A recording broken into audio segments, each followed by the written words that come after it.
And a beautiful fall good morning to you, YouTube. Welcome to Moose Preparedness. I am Moose.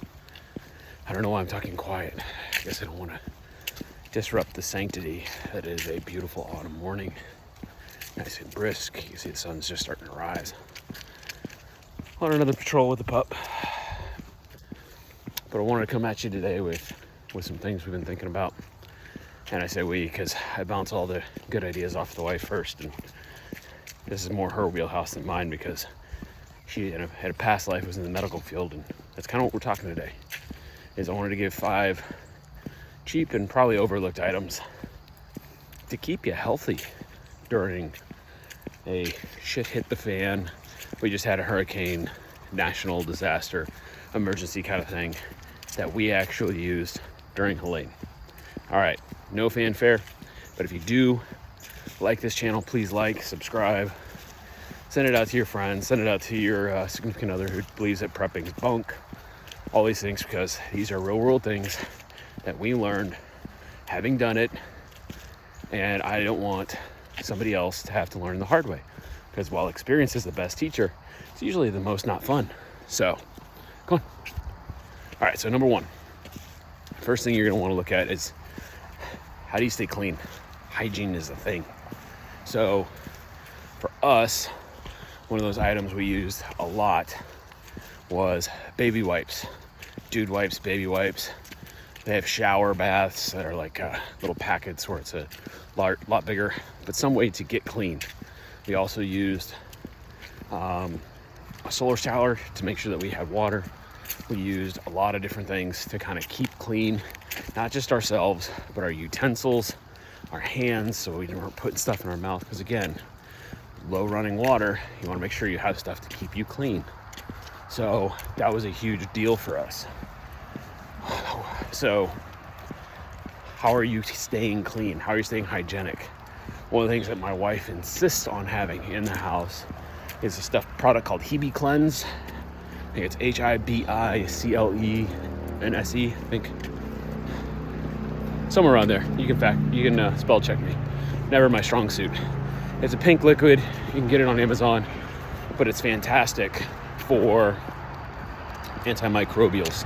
And she would frequently use that before going in to help with stitches or surgery stuff.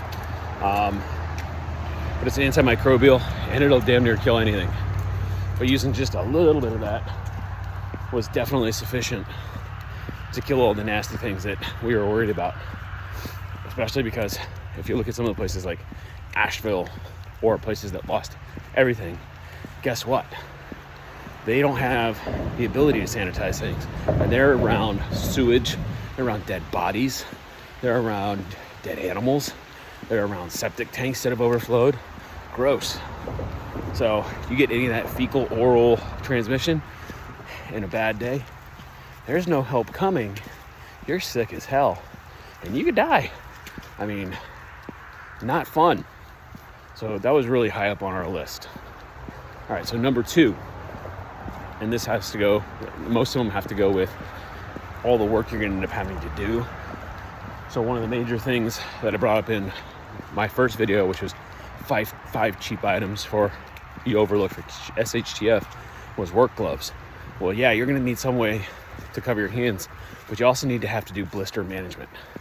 If you are one of those folks who has not worked out in the yard, split logs, carried logs, have calluses from lifting weights, if you haven't done that stuff in a long time, you're going to get blisters all throughout your palms. And guess what? If your palms are nice and covered with blisters, you're not as effective at doing anything. So some way to do blister management or callus management on both your hands and your feet. There's a popular prepper thing, which is, I'm going to go bug out, bro. Like, I'm just going to put on my pack like this one, and I'm just going to walk. Well, for those of you keyboard rangers who have never put a heavy pack on and gone and walked further than, from your computer to your fridge and then back, have you ever had massive blisters that have bled through your socks and bled through the soles of your feet, or through the soles of your boots, or on the sides of them? I have. Guess how much fun those are? Not a lot. So how do you keep going? My preferred methods for blisters on my feet, it's going to sound gross, but it works. Duct tape. Moleskin is fantastic. It's really good in the correct application and usage. Hey, whoa, back this way. Sorry. It's great in its application and its usage.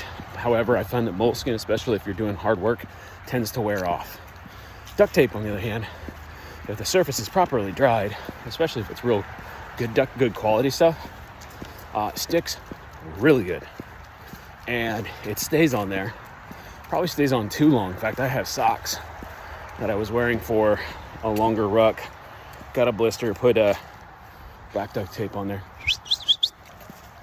Put black duct tape on there, and the socks still have glue from the duct tape on them. So every now and again, the socks stick to me, despite being washed multiple times.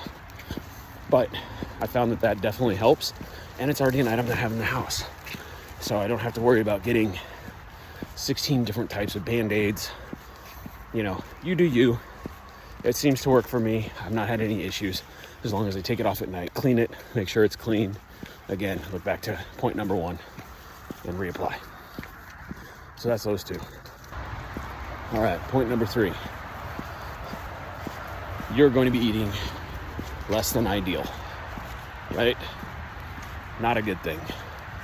So how do you make sure that you get your vitamins and minerals in? Well, again, not a doctor. I don't play one on TV, although I have stayed at a Holiday Inn once. So one of the things I would definitely look at is getting vitamins, multivitamins for you and your family to make sure you shore up your diet. I don't care what diet you're on, whether you're eating beans and rice because you've stored 8 million pounds of them, you're eating MREs, which are terrible, or if you're eating normally, you're going to have gaps. You're going to have gaps in your diet. Those gaps create small problems. And those small problems, when you add in the stress, the lack of sleep, all the other things you got to do. Come on, big guy. All the things you got to do to stay alive, stay warm, make sure you're cleaning your house, that kind of stuff. You're going to get worn down. And if you have something to help shore up some of those gaps, you'll be a lot better off. We have some at the house for the kids because, you know, like any good person who's watched the zombie movies, specifically the one with Woody Harrelson in it, Twinkies. Yeah, we went out and grabbed a box because if the end of the world's happening, like Helene was, you got to have some Twinkies. Well, there's absolutely zero nutritional value in a Twinkie, so you kind of got to offset it with a little bit of something that's got vitamins in it. Now, most Americans buy a crap ton of vitamins and end up pissing them down the drain because their body can't handle 12,000% of vitamins C or A or whatever else, right? Some vitamins are an overdose. Like, what is it, ADEK, A-D-E and K? You have too much, you can overdose and die on them. But there's other ones like vitamin C, not bad to have. Now that the weather's turning cooler, the odds of somebody getting a cold and passing it, if we had had Helene kick off the way it did and it had been cooler, I would have expected my kids to have caught something, because if you don't know, children are harbingers of disease. They go hang out with all their friends, and that parent always, and one parent who lets their kid play despite the fact that the kid's sicker than snot, you know, oh, little Timmy's fine.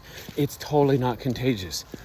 He's coughing up green stuff and he's hanging out in a close proximity to my kids. Yeah, no, he's not fine. But having extra vitamins on hand is an absolute plus. All right, so that's number 3. Number 4, pain management.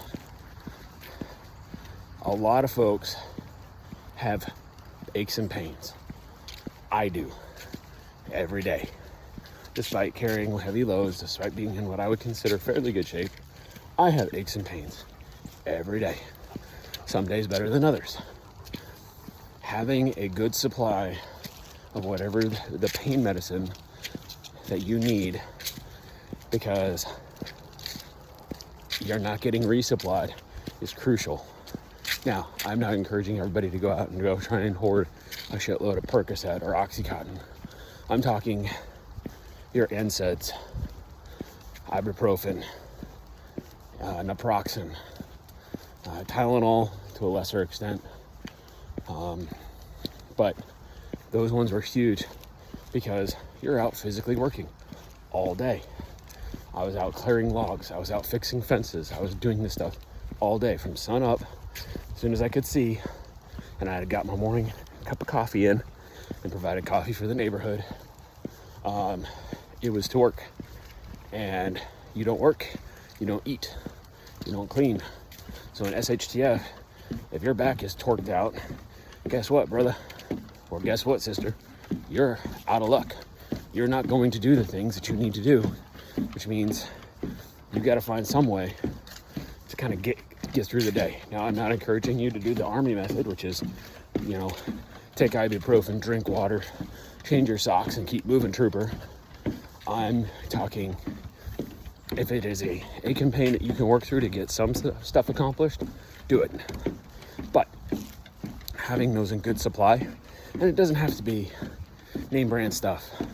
It doesn't have to be prescription grade stuff, but having those on hand were crucial because after a whole day of setting fence posts to try and get your fence back up, mixing concrete, putting it down, whole lot of not fun.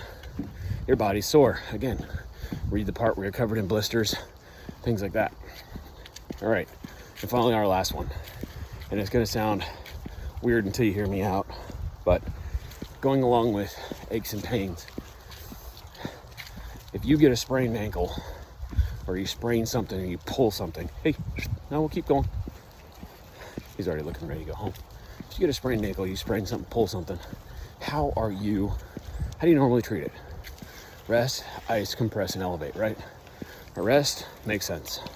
Ice, there becomes a problem.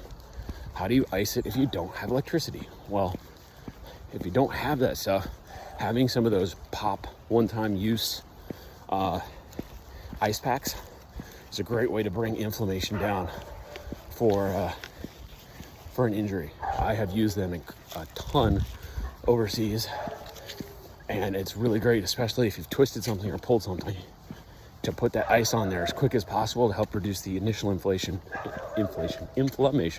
See where my mind's at.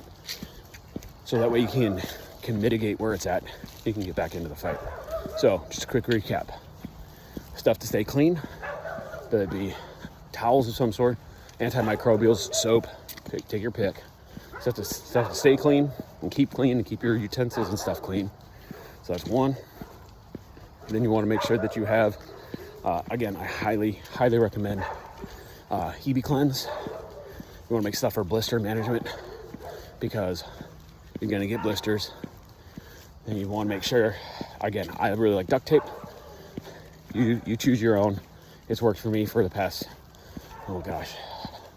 15 and a half years in the service. And I think I'm somewhere at 1,300 miles of rucking this year from March 28th till now. So if it's worked that long for me and a lot longer before that, highly would recommend it. So you got those. You got your, make sure you have pain management. We've talked about that. Make sure that you have,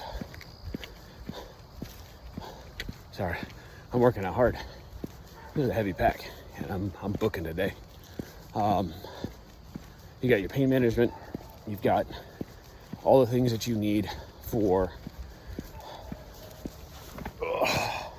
recovery, the ice packs, and just overall, how do I stay fit and in the fight, right? So those are the big ones. Let me know if I missed any. Those are ones that have worked for me. Those are ones I actually used. And I know I missed one of them. I'm sure one of you will catch it, see which one I caught. Let me know in the comments below. All right, stay safe out there, out here.